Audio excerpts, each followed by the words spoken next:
आम्हाला वाटलं नव्हतं की आमचं नशीब इतका खराब निघेल. तर आज मला आणि समाधानला दोघांना सुट्टी होती, म्हणून आम्ही दोघांनी ठरवलं की आपण दोघं डोंगरावरती जाऊया.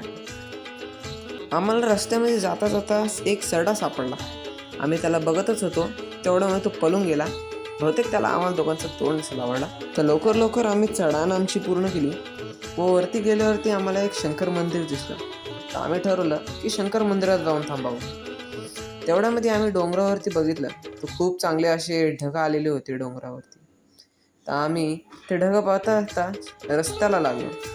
रस्त्यात जाता जाता आम्हाला तिथे एक पाण्याचा छोटासा खड्डा दिसला, ज्यात मी खूप सारे मासे होते. तर समाधान भाऊंनी ठरवला की आपण एक मासा पकडायचा. खूप विफल प्रयासानंतर फायनली त्याच्या हाती एक मासा सापडलाच. तर तो मला मासा दाखवला त्याने.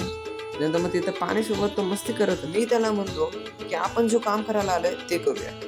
आम्हाला दरवाजासमोरच एक सरडा सापडला, जो आम्हाला बघून परत पळाला.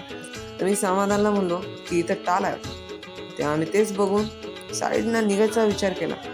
तर आम्ही तिथनंच मंदिराच्याच खाली एक छोटासा धबधबा होता. ते पाहून आम्ही धबधब्याकडे आलो व समाधान तिथनं खाली जाण्याचा प्रयास करत होता. मी त्याला म्हणलो की आपण गप्प वरनं जाऊया.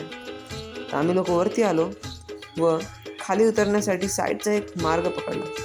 तिथनं आम्ही बघितलं की खूप काळे ढग झाले, म्हणजे लवकरच पाऊस येणार आहे. तर आम्ही कसं तरी करून तिथनं निघालो व मी 2 वेळा सटकून पडलो, पण समाधान भाऊ आपले नाही सटकले. हेच पाहून माझ्या आत्म्यात सुद्धा जोश आला व मी सुद्धा तिथनं खाली लवकर उतरायला लागलो. आम्ही डोंगरावरून खाली उतरलो आणि घरच्या मार्गाला लागलो.